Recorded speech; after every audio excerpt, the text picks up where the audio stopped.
The Buryats are the northernmost Mongolian people, the indigenous people of Siberia.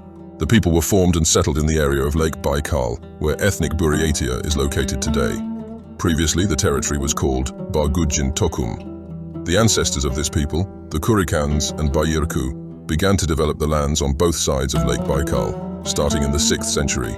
The former occupied the Baikal region, the latter settled the lands to the east of Baikal. Gradually, starting in the 10th century, these ethnic communities began to interact more closely with each other, and by the time of the creation of the Mongol Empire, they formed a single ethnic group called the Barguts. At the end of the 13th century, due to internecine wars, the Barguts had to leave their lands and go to Western Mongolia. The Bargu-Buryats returned to their homeland only in the 14th century, after some of the eastern Mongols moved west to the lands of the Oirats.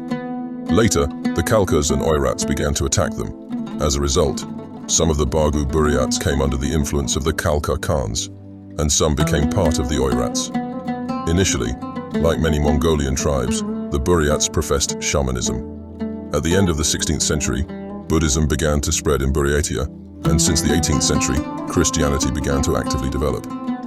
Today, all three of these religions exist in the territory where the Buryats live. The Buryats were divided into nomadic and sedentary. The basis of the economy was cattle breeding. They usually kept 5 types of animals: rams, cows, camels, goats, and horses. They were also engaged in traditional trades, fishing and hunting. The Buryats were engaged in the processing of wool, skins, and tendons of animals.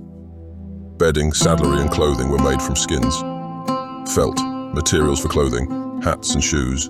Mattresses were made from wool. The sinews were used to make thread material, which was used to make ropes and bows. Toys and decorations were made from bones. The traditional dwelling of the Buryats is the yurt, which many Mongolian peoples call ger. These people had portable yurts made of felt and wooden yurts, which were built in one place. In the Buryat cuisine, products of animal and plant origin have always occupied an important place. They prepared sour milk, kurunga, with a special starter and dried pressed curd mass for future use. The Buryats drank green tea with milk, to which they added salt, lard, or butter. Fish, herbs, and spices occupy an important place in the Buryat cuisine. A very popular dish is smoked Baikal omul. The symbol of the Buryat cuisine is buzi. The Buryats are a people with a rich history who have preserved their centuries-old culture and traditions. I wish all Buryats peace and prosperity.